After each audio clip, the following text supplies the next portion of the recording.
Hi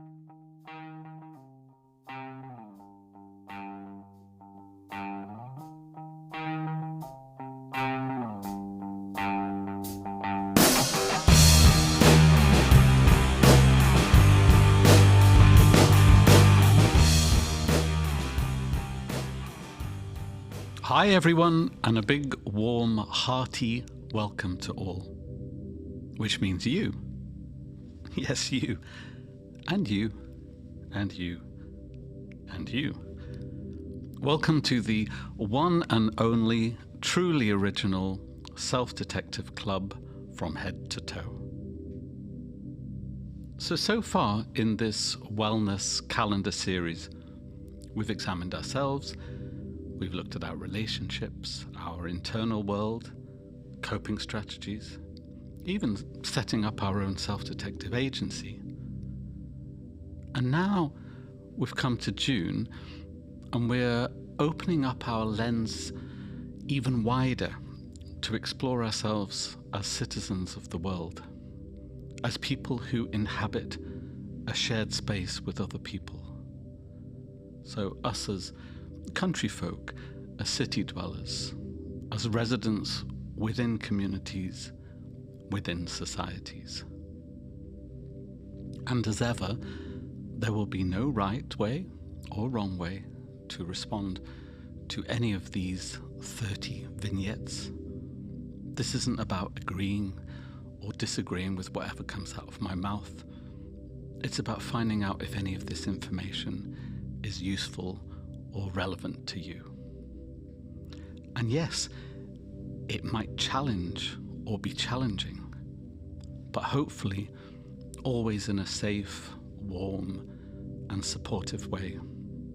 Because how else do we grow and change if not with support and supportive challenges? So yes, if at any time you have a reaction, an insight, a strong emotion or bodily sensation to anything you hear, then great. Follow that thread, share that thread with us if you want. And if you aren't feeling all that much, then skip and move on. Here we go. 1st of June, a world already spinning. We were born into a world that has already been spinning for a long time. As we grew up, we might have assumed that living in the 21st century would be a pretty cool time period, since the world has had a good long chance to sort itself out. How disappointing is it for us as citizens to realize that the general dysfunctionality of the world is as great now as it was in the past, riddled with hostilities, power imbalances, inequalities, wars and conflicts, alongside mental health problems on an epic scale. When it comes to our collective well-being, how do you view it? How do you make sense of it? And how much of an appetite do we have to be a force for good in our communities? And if we do we even know where to start? Well, let's start with a few warm-up questions. Do you see yourself as a citizen of this world? Are you invested in your society? Do you care about other people in your community? Are you passive or active when it comes to some of the issues humanity faces? Do these issues enliven you or depress you, encourage you or bore you? And what do you make of the following quote? Never doubt that a small group of thoughtful, committed citizens can change the world. Indeed, it is the only thing that ever has. Margaret Mead. The 2nd of June, Universal Wellness. Universal wellness is a simple enough idea. as well as striving for wellness on an individual basis, while ensuring that this pursuit doesn't come at a price for someone else, there's also a shared experience of wellness if we wish to tap into it. And this communal pot of wellness has a number of ingredients that are essential for the collective good, however big or small this might be. The list that follows isn't complete or necessarily correct, but it's trying to head in the right direction. See what you think of it. Equality, freedom, free will, mutual aid, autonomy, independence, self-determination, cooperation, consensus, person-centeredness, empathy, nurture, safety, social justice, pro-social behavior, empowerment, power with, power within, true democracy, flat hierarchy, love, bonds, connectivity, learning, decent housing, creativity, expression, support, healing, recovery, rehabilitation, structure, order, spontaneity, stimulation, meaning and purpose. Conversely, we can also say which features make us collectively unwell, as they're often on the opposite side of the spectrum to wellness. Inequality, hereditary wealth, captivity, slavery, wage slavery, authority, coercion, oppression, competition, tribalism, voting, as in winners and losers, dependencies, conflict, war, disempowerment, entitlements, transgressions, power over, punishment, cruelty, antisocial behavior, behaviorism, hatred, atomization, hierarchies, chaos and disorder, boredom, and bad housing. So what do you make of the idea of universal wellness? Does it have any currency for you? Could it be a useful framework in which to expand the notion of collective wellness, in which you can play your own part? 3rd of June, the questionable morality of authority. Moralist Carlos Santiago Nillo drew the following conclusion in his 1991 book, The Ethics of Human Rights. Quote, "If a man is a moral man, then laws are not needed by him. Yet it is seen that because there are a lot of immoral men, then there needs to be laws and governments to make sure the laws are employed. Governing bodies have the right to govern, but man is always striving for his freedom, his independence.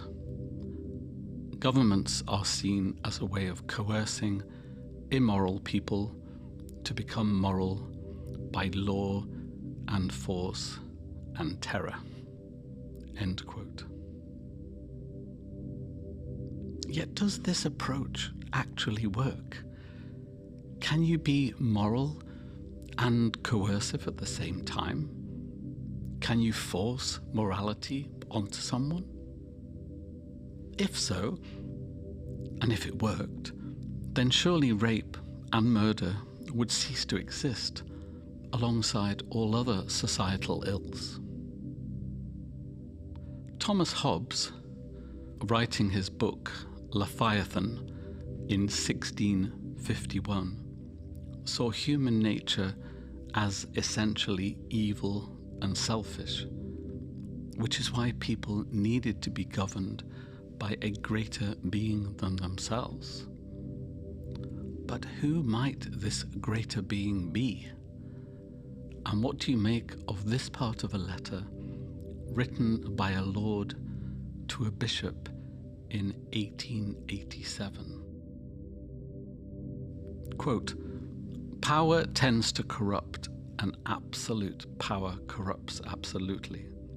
Great men are almost always bad men, even when they exercise influence and not authority.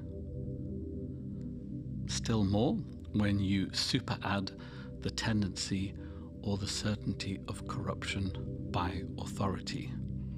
End quote. Lord Dalberg-Acton. Are governments comprised of the finest high priests of righteousness and morality? Or, Lord forbid, might they themselves indulge in the occasional spot of skullduggery and corruption? The Department of Political Science at the University of Hawaii estimates that in the 20th century, 262 million people were killed by their own governments. I'll repeat that again. 262 million people killed by their own governments in the 20th century. So what exactly is the point of authority if it cannot and does not stem the flow of immorality within its own ranks, never mind the population?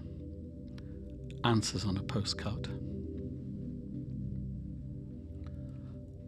The 4th of June. Unacceptable unacceptables.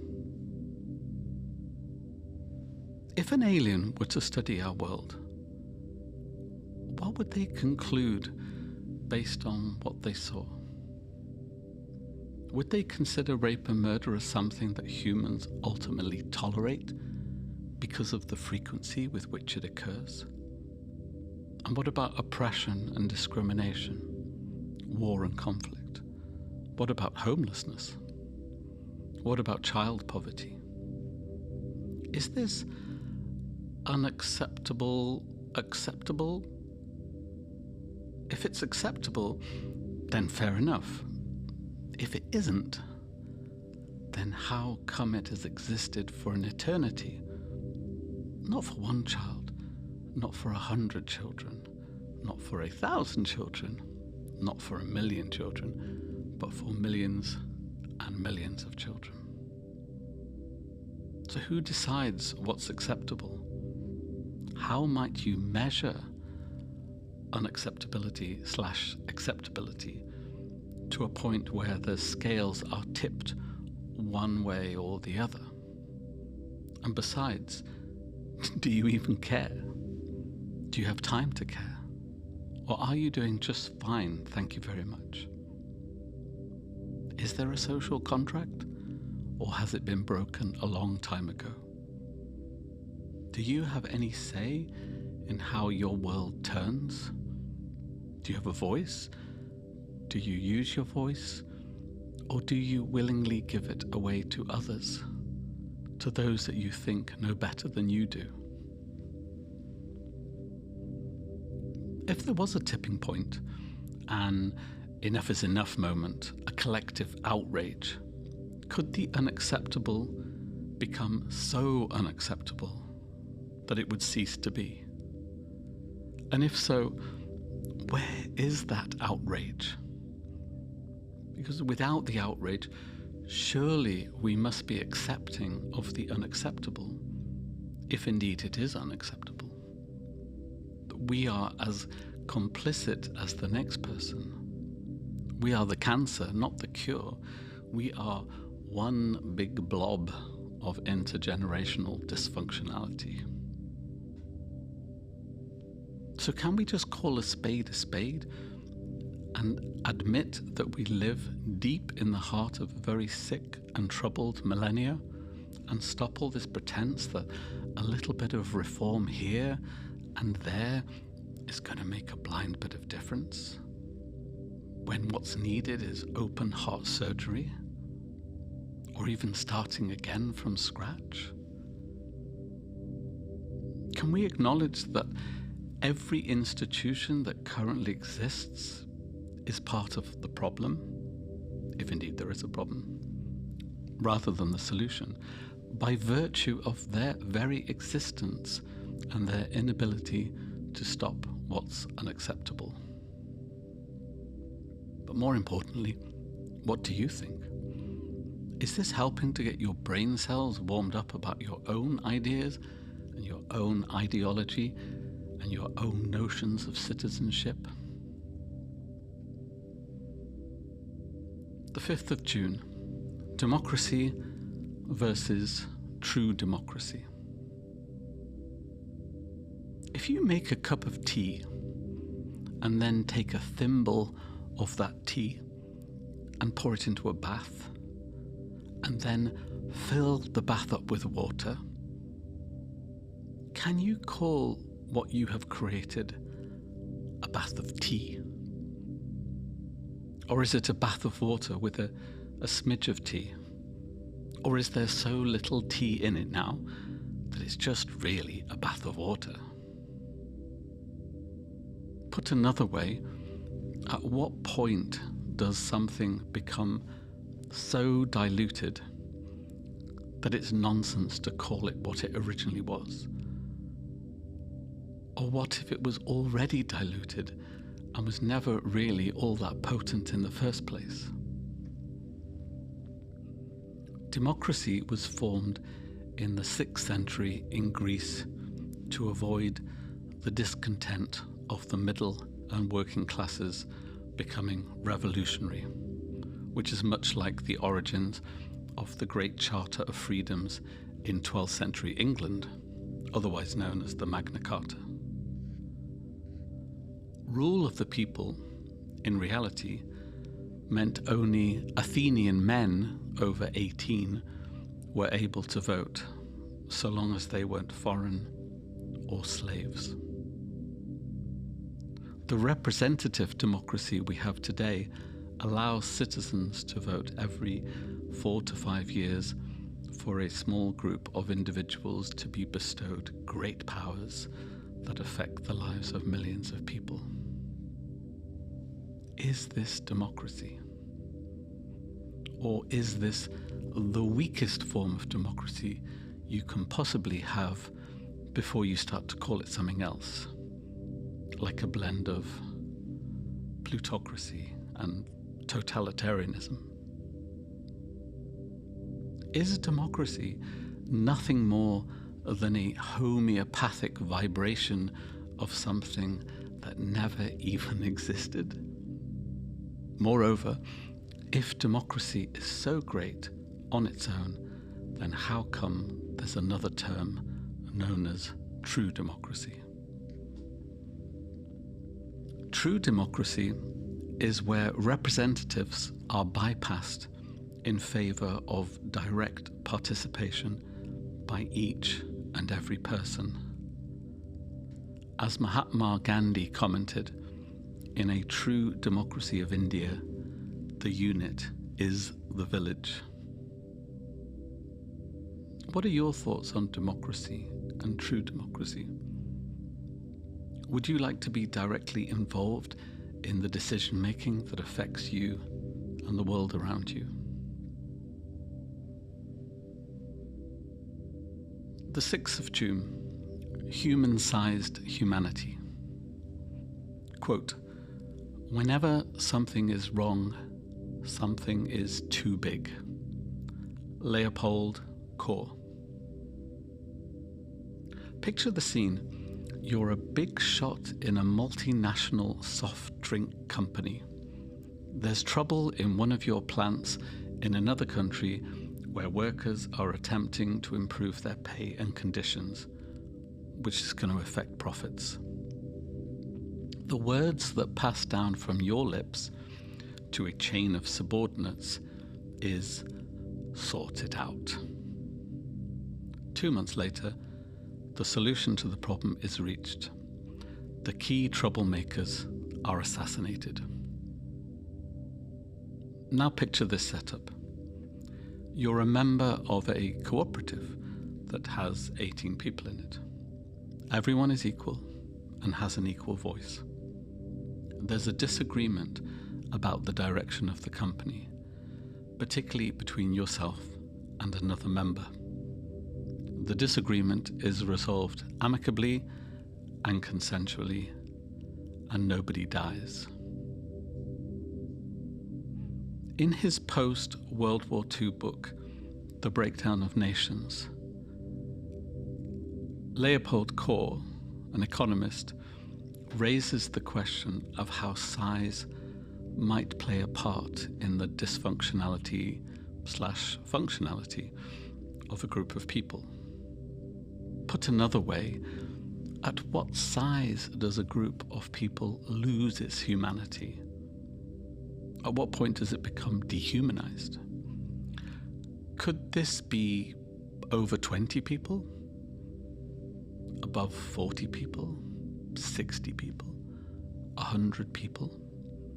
What size is human size, and what size gives way to inhumanity? Would it be useful for you to explore the humanity of your own work and your own play environments? A single death is a tragedy. 1 million deaths is a statistic. Joseph Stalin. And now back to Leopold Kohr again. Quote, "It is only in small states that there can be true democracy because, 1, it is only there that the citizens can have some direct influence over the governing institutions. 2, it is only there that culture can flourish without the diversion of money. And 3, it is only there that the individual in all dimensions can flourish free of systemic social and governmental pressures." End quote. Boom. The 7th of June. The problem of giving power away. Once an entity has power, they're reluctant to give it away. In 1870, Frederick Douglass wrote the words, "Power concedes nothing without a demand." Knowing how hard it is to prize back power once it has been given away, perhaps one solution to this problem is not to give it away in the first place.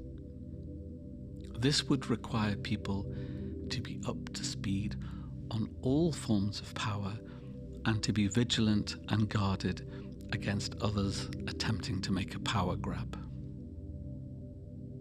Another answer to this dilemma could be setting up whatever organization you're engaged in as a flat hierarchy, beginning life with all participants as equals.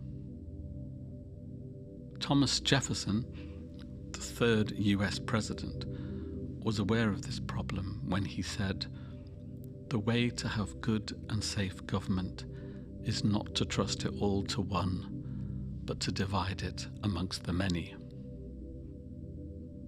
If we were to divide and subdivide power over and over again until each person and each voice mattered, could we help to prevent abuses of power?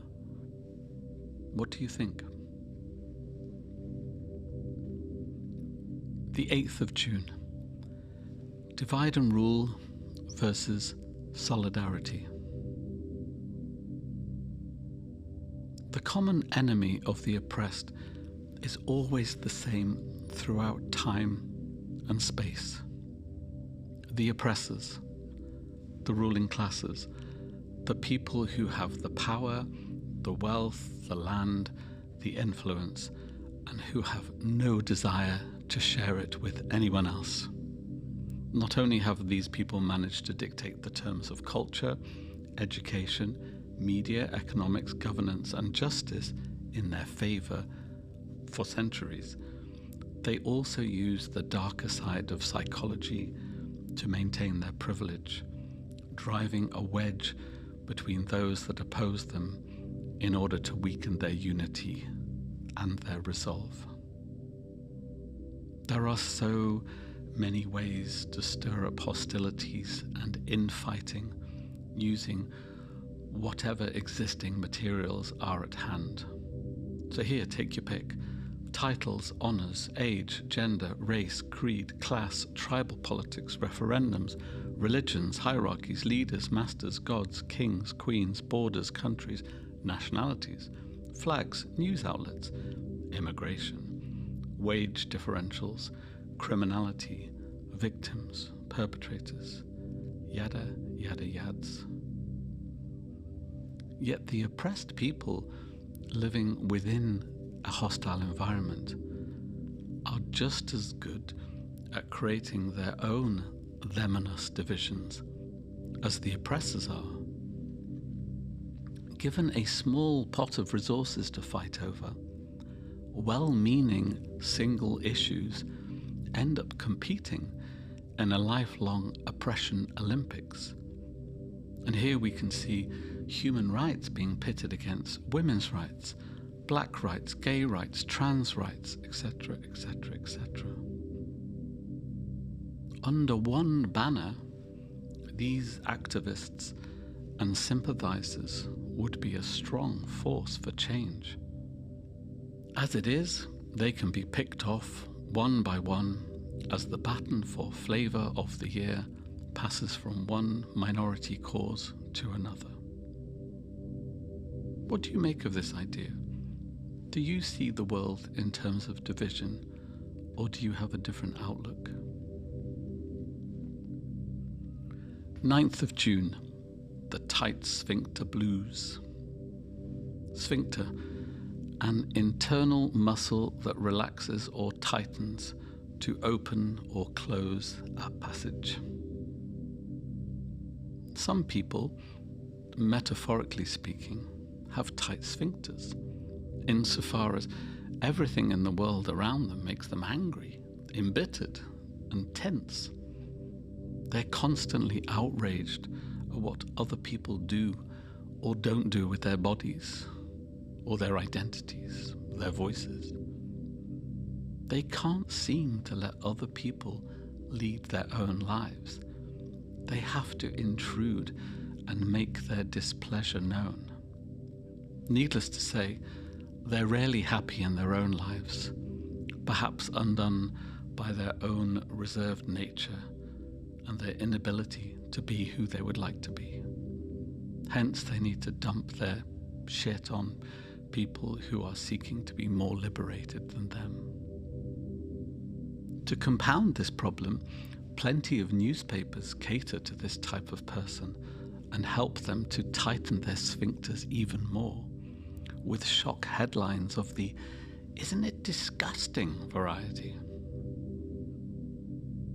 If you identify as having tight sphincter blues, first of all, congratulations for noticing. The second thing might be to unblock those pipes of yours by taking yourself away from the world of hatred and hubris and spending more time with the things that bring you unconditional peace and delight. Then, when you are ready, you may wish to make peace with the very people you once despised. There's always commonality, even if it's merely a shared love of music. Hold on to these tenuous, unifying threads for all they're worth and reclaim your humanity. If you need any role models, how about the two Northern Irish warmongers, Ian Paisley and Martin McGuinness? Who would have thought they'd even sit in a room together, never mind becoming the best of friends? The 10th of June, cucumbers and grapes.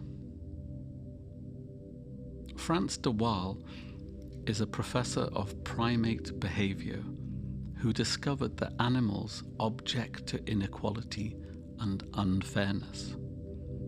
One of the most immediate and accessible parts of his study is to watch a recorded clip of a Puchin monkey disgustedly throwing a piece of cucumber back at a human who has unfairly given a grape to a fellow monkey as a reward for completing exactly the same task.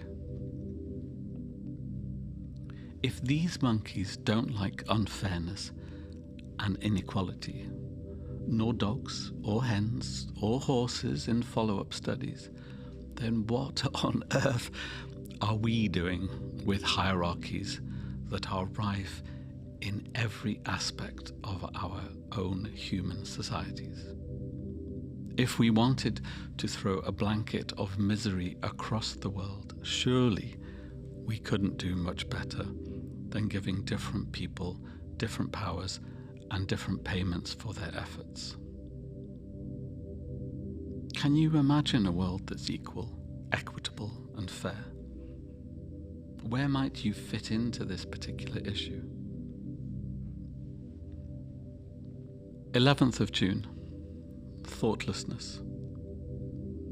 Hannah Arendt, arguably one of the greatest philosophers of modern times, believed that thoughtlessness is the main route to evil and totalitarianism.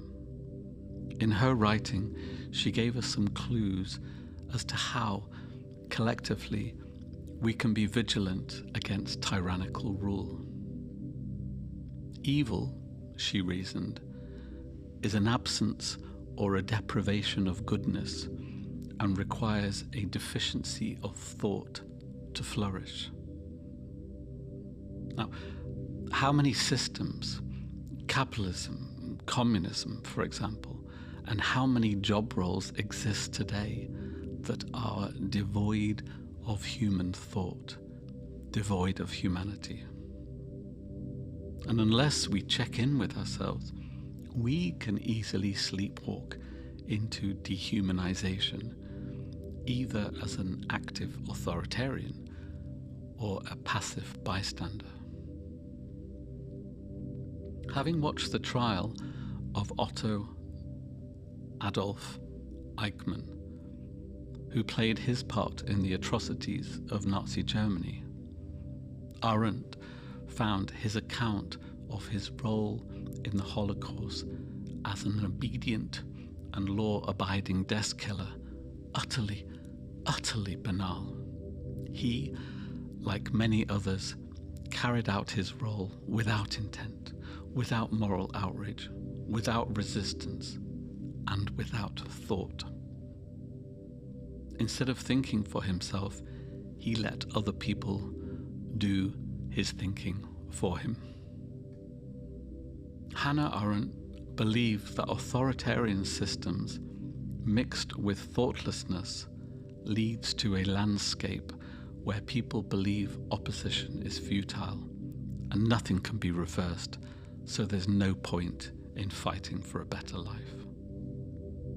We can avoid this fate by reveling in our humanity, by avoiding manipulation and indoctrination, and having a healthy dose of rebelliousness. What do you think of what she had to say? The 12th of June, faulty wormeries and wellness lenses. And just to say, we have covered this idea elsewhere, but, sometimes repetition of an idea is no bad thing. So here we go, again. Mrs. French was a keen gardener. One day, she decided to buy herself a wormery. She thought this would benefit both her and the worms in her garden. The worms would eat her food waste and thrive in this new environment, and she'd get lots of lovely compost. What could be better?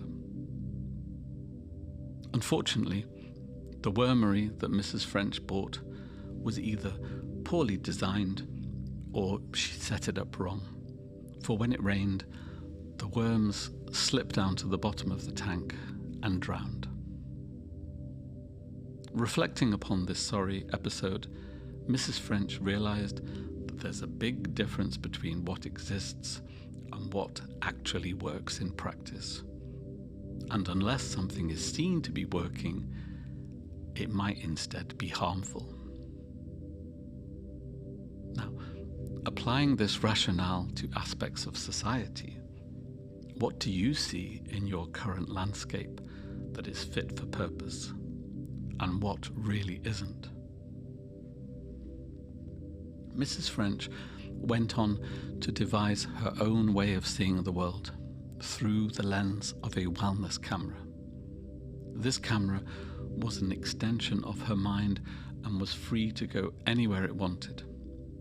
It could zoom out to get the widest possible perspective of an issue, just as it could zoom in for a close-up. It could position itself wherever she wanted it to. She called it a wellness camera because whenever she viewed the world through its lens, she was always asking the same question: does this work for the wellness of myself and others? If it did, she would accept and integrate it into her own world. If it didn't, she would move away from it. What do you make of Mrs. French's wellness camera?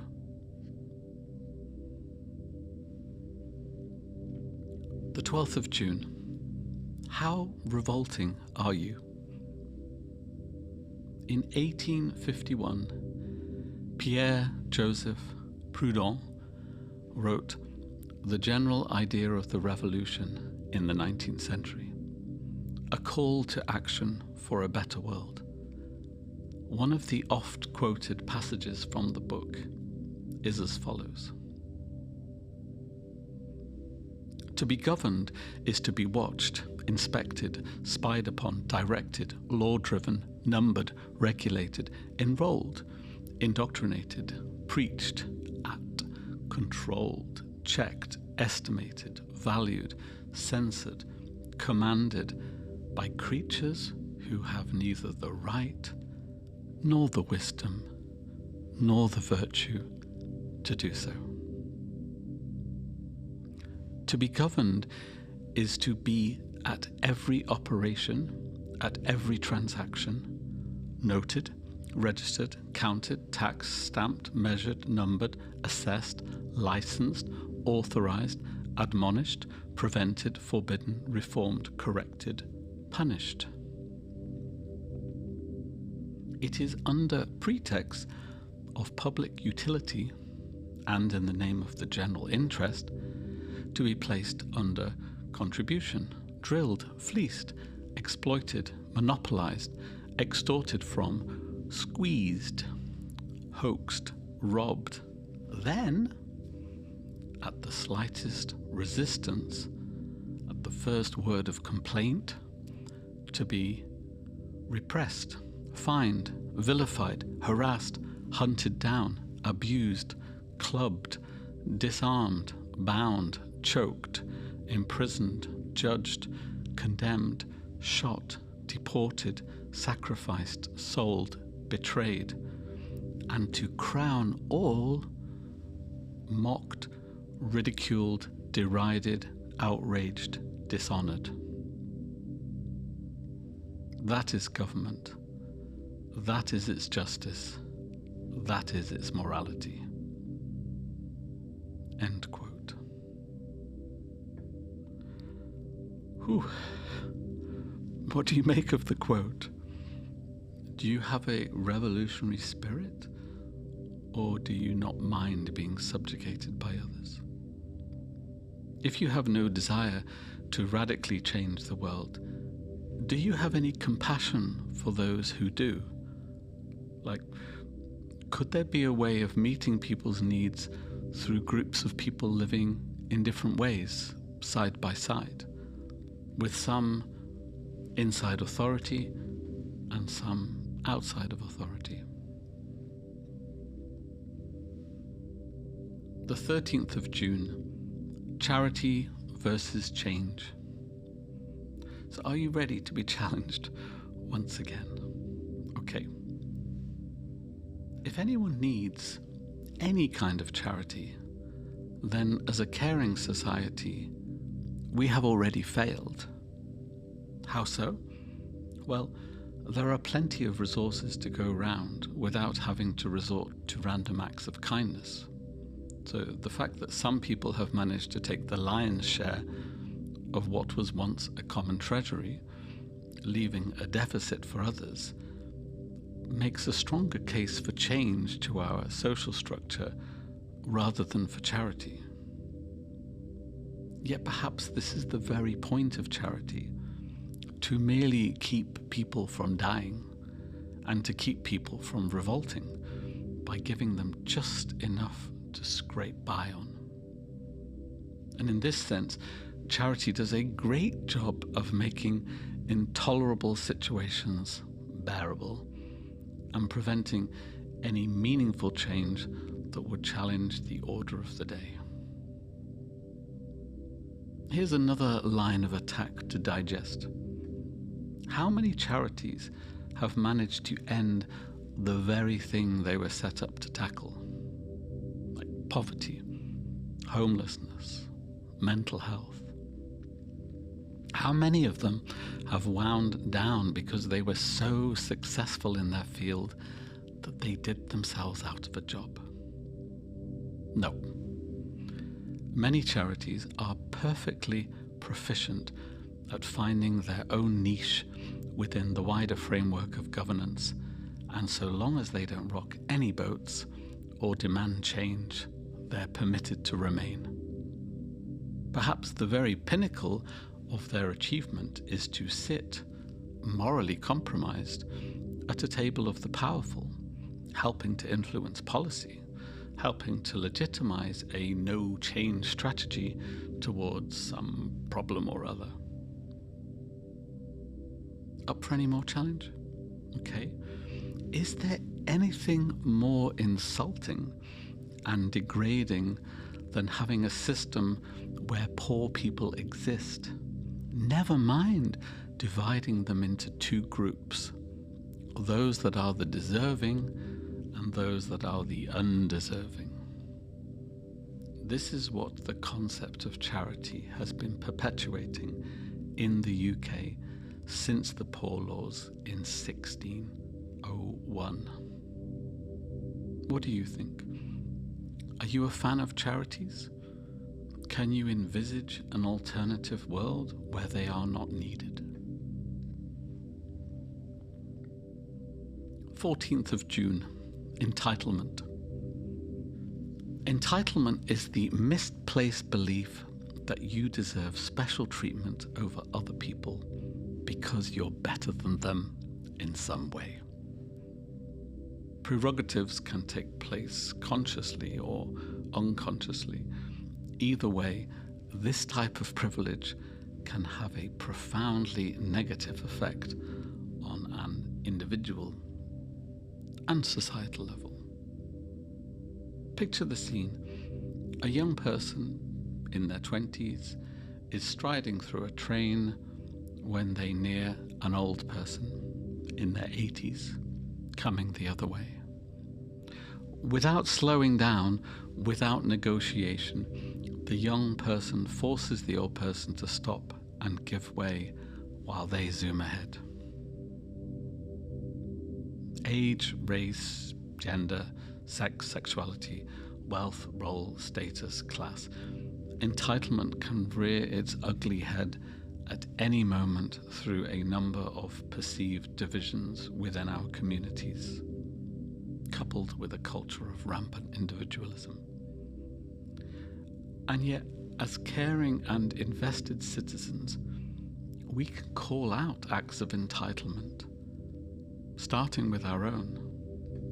There will be plenty of entitlements that we won't even be aware of if we haven't taken the time to compare our liberties with those around us. For example, if you're used to having a voice at meetings, perhaps it's time to work out who isn't getting a voice and letting them have some of the spoils.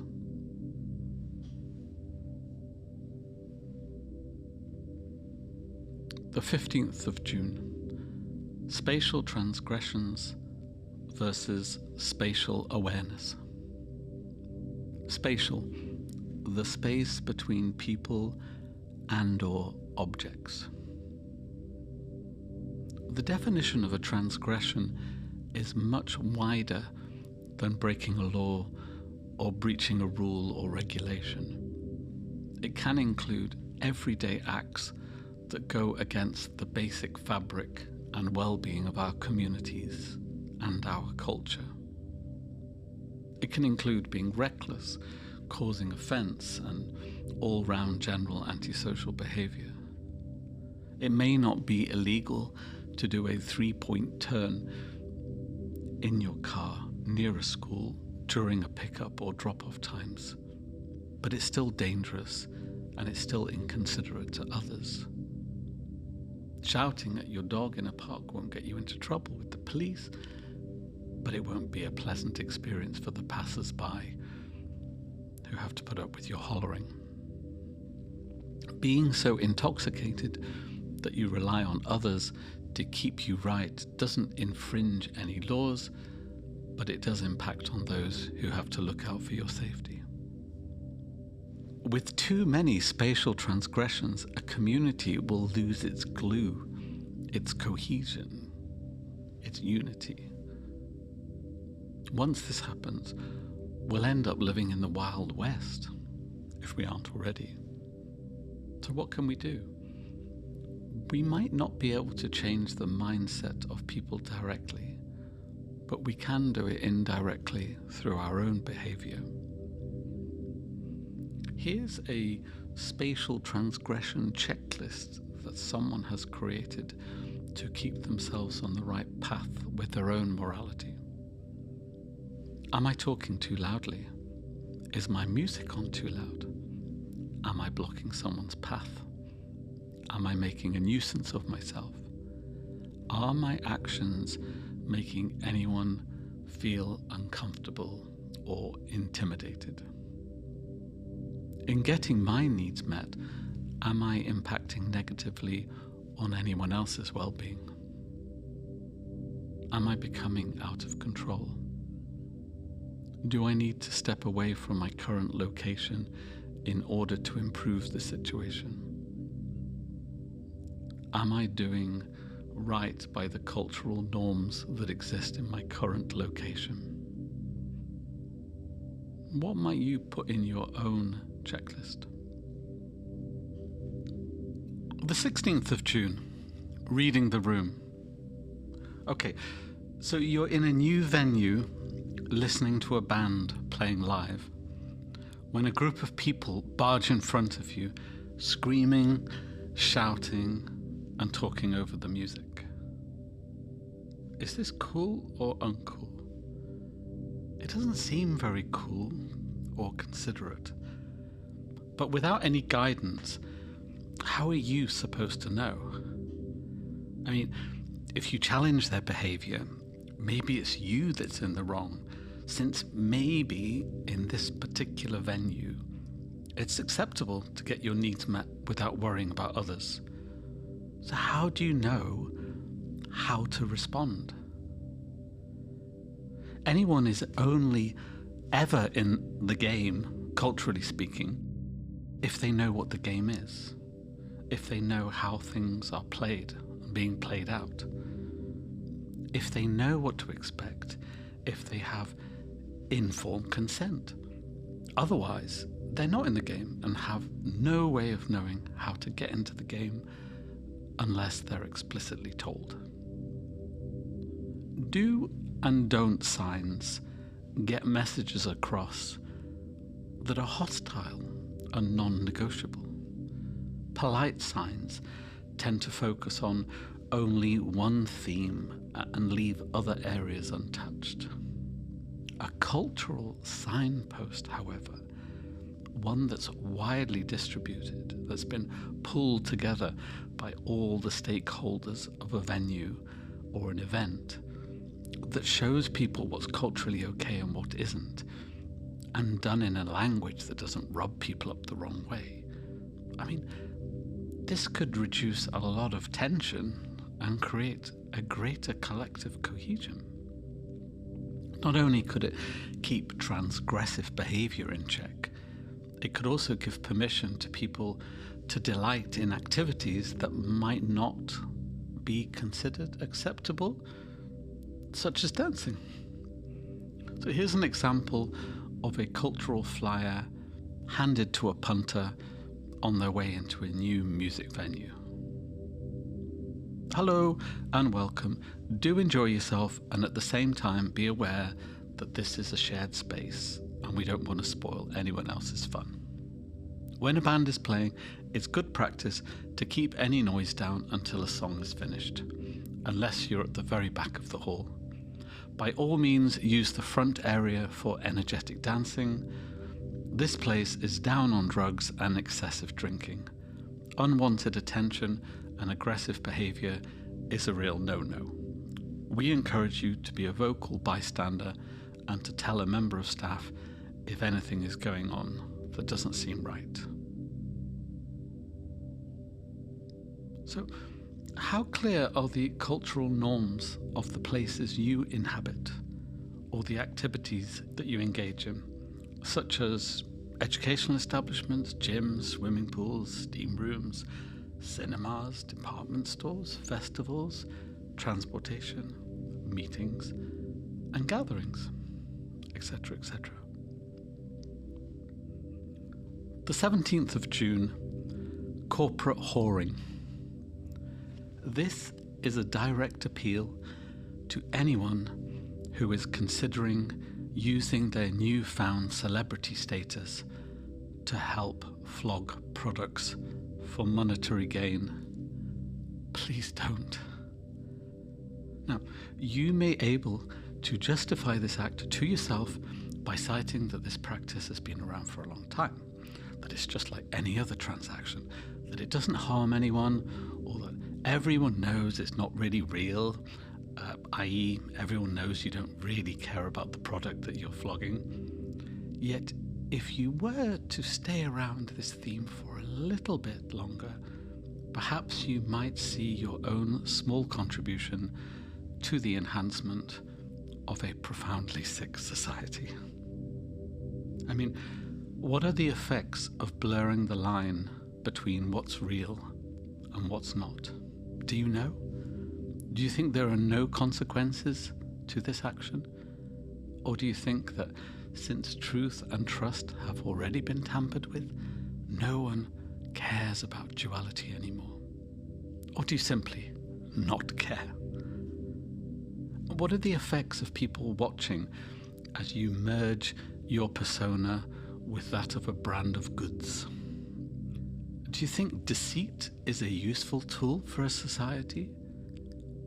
Or are you okay with the false promises your advertising will generate? Do you think that your part in the world of marketing makes for happy consumers? Or again, do you just not care? This is what Bill Hicks had to say on the matter. Here's the deal, folks. You do a commercial, you're off the artistic roll call forever. End of story, okay? You're a corporate shill, you're another whore at the capitalist gangbang. Everything you say is suspect, and every word that comes out of your mouth is now like a turd falling into my drink. End quote. This might not seem like the most obvious target to aid collective wellness, but it all adds up. And by the way, what do you think of these lyrics by the pop group? We are all prostitutes. Everyone has their price, and you too will learn to live the lie. Capitalism is the most barbaric of all religions. Department stores are our new cathedrals. Our cars are martyrs to the cause. Our children shall rise up against us because we are the ones to blame. They will give us a new name. We shall be hypocrites, Hypocrites, hypocrites. 18th of June. Living with uncertainty. What do you make of the following idea? Life carries no guarantees, and delicious as it sounds, no one, Nostradamus included, has the superhuman power to look into the future and say for sure what's going to happen, unless they have insider information. Yes, there are some things that are more likely to happen than others, such as day turning to night and night turning to day, but generally there are no givens, and anyone who gambles does so at their own risk, their own disappointment. If we hold and contain the concept that life brings with it no certainties, perhaps it frees us up to become less dependent on those who promise the earth, who claim to know the answers, and who give us the illusion of certainty, even if subconsciously we know there's no such thing. If we can disengage with power mongers who'll say anything to hold sway, if we switch off when advertisers use wildly impossible persuasions, if we avoid gurus and messiahs, celebrities and influencers who seem to know what's best for us even though they don't know us, then might we end up with a more healthy, independent and reality-based world? Who knows? Would it be a useful task to work out what you fall prey to when it comes to the tempting falsehoods from the outside world? 19th of June, goodwill. With goodwill, people can fly. Without goodwill, they can die. It's hard to define something as intangible as goodwill, but here's some possible definitions. Having a friendly attitude towards something or someone. Giving someone your support and approval. Cooperation. Benevolence. Compassion. Perhaps describing goodwill in action will help sharpen the picture. So how about this? For all the authority and power someone possesses, for all the rules and regulations an organization uses to back up its claims, for all the legitimacy and rights a group relies on to do what it does, for all the laws and legislations a court uses to implement justice, none of it means anything without goodwill. Gods, leaders, governments, companies, products and policies all come and go when there is or when there isn't enough conviction to sustain them. You may think you're in a relationship with someone, but unless there's ongoing goodwill on both sides, the relationship will cease to exist, even if you're still together in some kind of non-relationship relationship. You may think someone avoided / received a prison sentence because of justice doing its job in some kind of colour by numbers scientific kind of way. Yet once you factor in all the arbitrary and random elements that make us human, you might see that decisions, harsh or lenient, can ultimately come down to goodwill. Could come down to a cup of tea that was drunk or left untouched in the morning, the clothes the defendant wore or could have worn to give them a better or a worse outcome. What do you make of these notions? If this topic interests you in any way, there's a whole field of learning called phenomenology that may stimulate you further. 20th of June. To be of use versus to be a burden. As sociable creatures, we enjoy being of use. We get a lot of pleasure from helping others. Yet sadly, many people are unable to receive the help that's on offer, as they don't wish to be a burden to anyone. They don't want to bother or trouble anyone, and they don't want to put anyone out. But where might we draw a line between the wellness we get from being independent and self-sufficient and the unwellness we get from an isolation born out of stubbornness or feelings of unworthiness? In Japan, there's a word, amai, expressing the joy of momentarily putting your life in the hands of someone else. What do we have in the West? A joker in a pack of playing cards can be used for whatever you want it to be. It's a card unlike any other. Imagine if each of us had a joker card up our sleeves, so to speak, that we could use as a call for help when we experience tough times in our lives. Times unlike any other. Like, I need to cash in my joker card right now.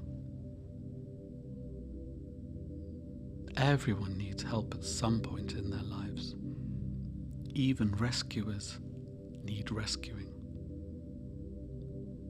Do you find it easy to ask for help or to offer support to people in your community? 21st of June. Every interaction can be an intervention. In J.B. Priestley's 1945 play, An Inspector Calls, a young woman has committed suicide, and we discover that an entire family indirectly drove her to it. A father sacked her from her employment. A mother then got her sacked from her next job. A son raped her, while a daughter refused the now pregnant woman charity. Having interviewed each member of the family in turn, the inspector had this to say. One Eva Smith has gone, but there are millions and millions and millions of Eva Smiths and John Smiths still left with us, with their lives, their hopes and fears, their suffering and chance of happiness, all entwined with our lives and what we think and say and do. We don't live alone. We are members of one body. We are responsible for each other. End quote. When we are engaging with other people in our day-to-day life, how much thought do we give to their mental stability at the very moment they're in our presence? Every interaction can be an intervention is a quote from Dr. Karen Treisman. It suggests that anyone at any time can do something positive to affect the life of another person, however big or small this might be. It could be the way in which you welcome someone into a room, your tone of voice, your gestures, your body language, your friendliness, and your ability to make someone feel safe in your company. Everything goes into the mix when it comes to the interpersonal. There is no neutral space. Everything is political. You have the power to be a force for good in someone's life, no matter how fleeting the interaction might be. And then again, you could also be the final nail in the coffin. What do you think of this idea? Could you take this on board in your personal and professional life? 22nd of June, the responsibility of empaths. An active empath is someone who strives to understand what it's like to be in someone else's shoes. Now, no one will ever know exactly what it's like to be someone else, but people with empathy are open and available to giving it a good go. Now, empathy is not to be confused with sympathy, i.e., pity and sorrow, or compassion, the idea of suffering together. These two other qualities are useful tools to have in your locker, but will only get you so far. This is because sympathy and compassion are all about you and your own feelings. Empathy is not about you. It's about the other person. It's about devoting your focus and senses to the pursuit of working out what's going on for the other person with an aim of helping them. Being empathic is an incredibly valuable asset for the well-being of our fellow citizens. In a parallel universe, it would be the most sought after and prized attribute of all. This is one of the main pillars of how we as humans can help other humans out of distress. You can evidence-base all sorts of newfangled approaches to wellness, but you don't need to prove the effectiveness of empathy. It is priceless. And yet, many natural empaths do not use this highly potent quality for all sorts of reasons. And I would be the last person to ever judge them for that. And yet, I wonder still if there could be a playful conversation to see if you may consider using this attribute as a force for good at some point in your life. In 1967, Noam Chomsky wrote an article called "The Responsibility of Intellectuals," in which he called for people of intelligence to stand up to the lies that were being peddled by the American government during the Vietnam War and speak up for the truth. In this article, he acknowledged that not everyone possessed the ability to distinguish truth from falsehoods, with many people happy to accept and digest whatever information is placed before them, so long as it comes from a place of authority. In similar fashion, we at Self-Detective have written an article called "The Responsibility of Empaths," where we argue the case for people taking the well-being of their communities into their own hands, because if they wait for the authorities to do so, they'll be waiting a long time. If you're interested in this idea, we have a free wellness facilitation handbook available on our Self-Detective website, which includes this very idea. And in future episodes of the Self-Detective Club, we'll be turning this book chapter by chapter into an audiobook. 23rd of June, consensus decision-making. It's estimated that in an average day, people make over 30,000 decisions. And when it comes to groups of people needing to reach a decision, how these resolutions are carried out can be key to the well-being of all. Because if a small number of people are making most of the choices on behalf of others, that's a pretty disempowering and dispiriting state of affairs. And God knows we already live in a world riddled with inequalities, oppression and discrimination. Do we need to add to the woes of our pupils, our colleagues, our service users by restricting their voice?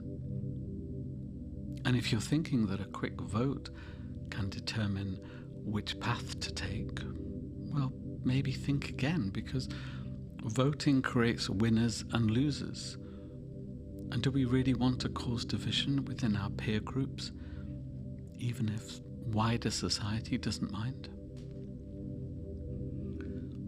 Consensus is about finding solutions that everyone supports or can happily live with. This involves listening closely to each other. It requires a bit less self-interest and a bit more collective goodwill.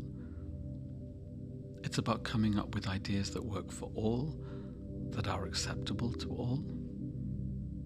It's about taking on board minority views as readily as majority views, because they're all important. The act of consensus is to find a common agreement among people. The opposite of consensus is disagreement. The opposite of consensus could also be authority, since authority assumes power and control over people. If you want to know more on this subject, there's a free book available on the internet called A Consensus Handbook, and it's written by an organization called Seeds for Change. 24th of June, mutual aid. In 1848, Charles Darwin wrote an influential book called On the Origin of Species. And certain elements of this volume were taken to justify the behaviors within capitalist societies, particularly the belief that competition was natural and innate, and the driving force of humanity. Herbert Spencer's phrase, survival of the fittest, being a common refrain. Meanwhile, in 1900, Peter Kropotkin wrote an influential book called Mutual Aid. He took the opposite view of social Darwinism. He saw competition as an artificial construct. Instead, he stated that cooperation and sociability are found in nature, and this makes for a harmonious grouping of animals. He saw that in times of plenty, species joining forces to fight against harsh environments and unfavorable conditions, and that it's only when resources are scarce that there becomes competition. Mutual aid is about people coming together to support each other, and in doing so, avoiding the need to control, oppress, or create hierarchies and inequalities. Within these networks, people take responsibility for their own actions, as well as for each other's care and well-being. And this model is open to everyone, so long as the values of equality and freedom are adhered to.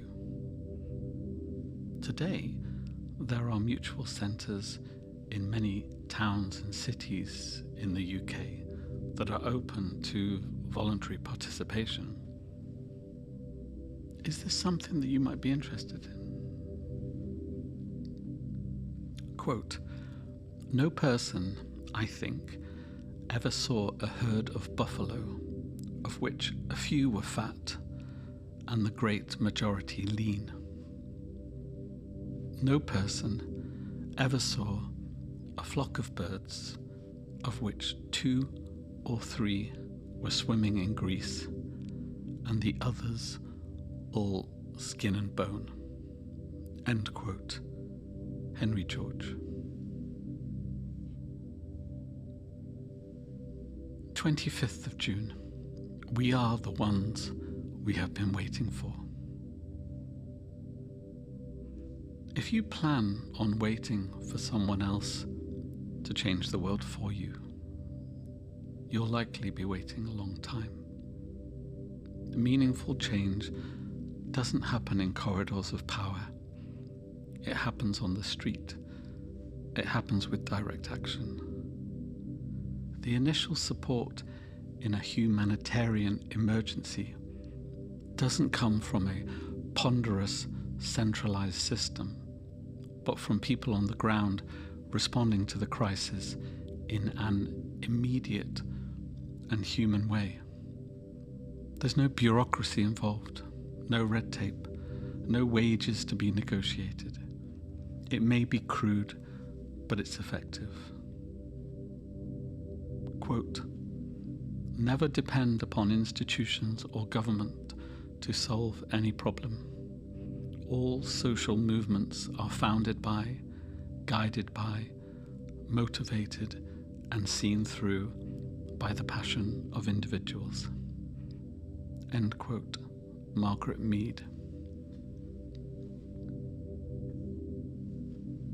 26th of June. The power and beauty of group support work.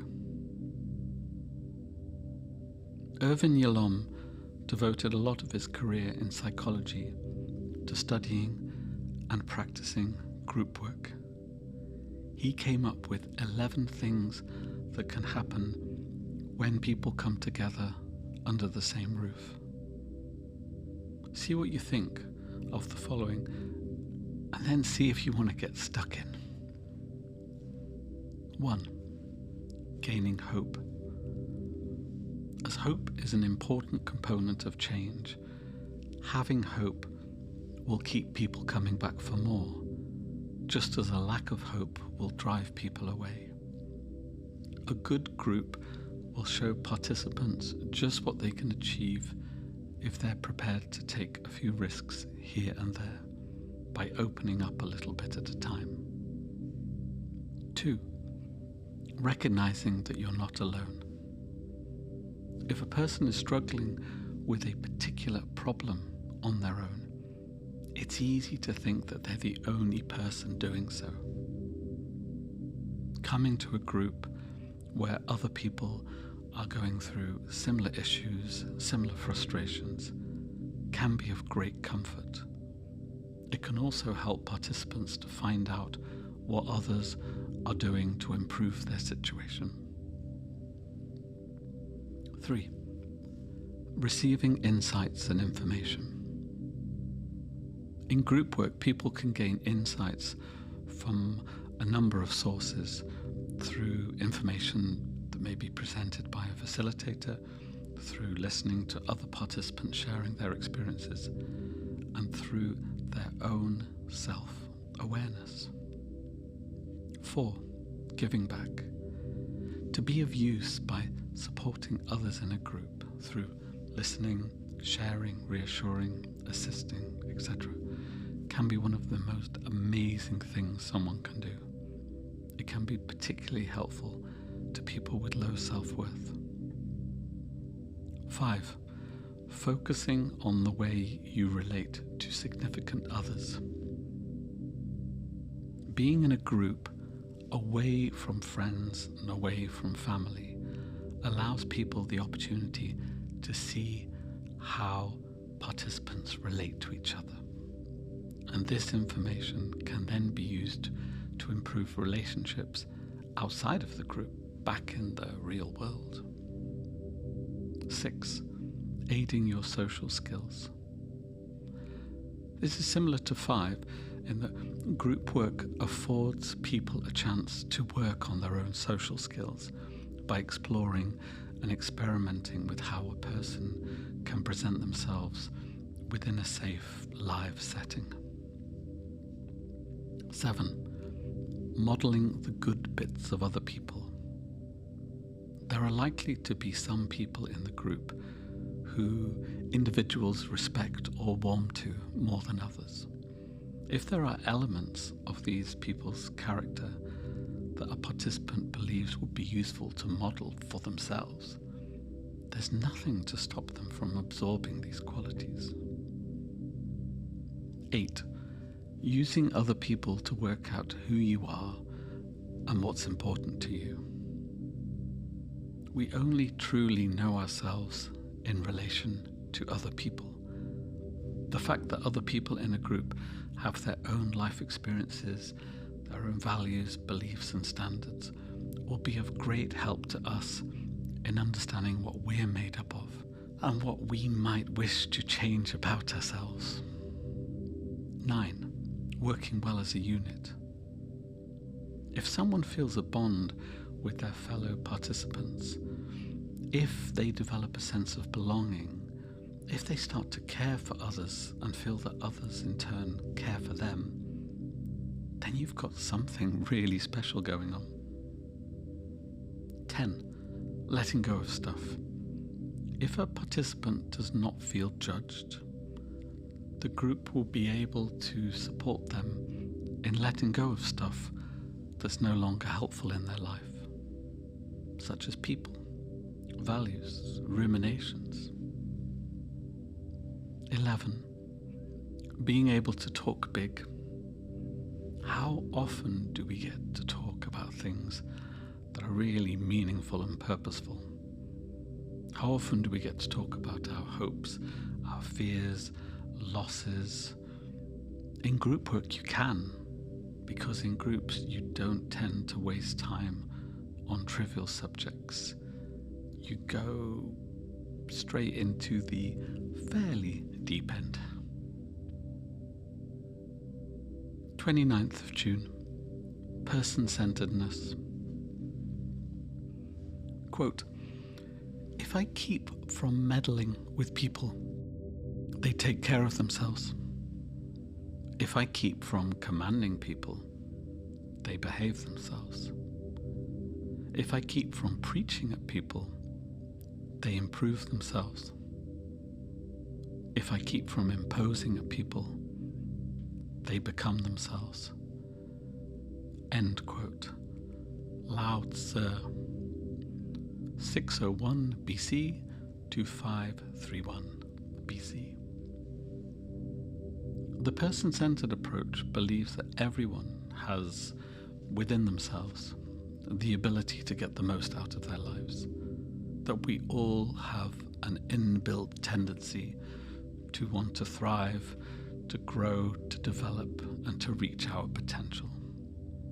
And so long as the environment we exist in contains favorable conditions, we will blossom. So long as no one else starts dictating how we should live our life, we will continue to bloom. If, for whatever reason, we face adversity and can no longer function healthily, person-centered therapy believes that the way back to wellness is through experiencing favorable conditions. These conditions could be sought through spending time in a person-centered environment or formally in a counselling room. And here the counsellor will demonstrate certain person-centered attributes, namely empathy, congruence, and something called unconditional positive regard. And within this nurturing environment, a person will have the time and space to heal themselves and move forward in their life. While our current society contains small pockets of person-centeredness, such as in nursing, care, some elements of learning and mental health provision, the majority of our interactions occur in an imbalanced, unequal, critical, coercive, controlling, punitive, and authoritarian landscape. This is the very type of landscape that, according to person-centeredness, makes us unwell in the first place. So what do you make of this idea? Is it something you would be interested to know more about? And if you would, here's some keywords and players to explore further if you wish. Humanism, human potential movement, hierarchy of need, conditions of worth, introjected values, relational depth, locus of evaluation, Gestalt, Carl Rogers, Natalie Rogers, Abraham Maslow, Rollo May, Virginia Axline. 27th of June, investment. Okay, so here's a question straight from the off.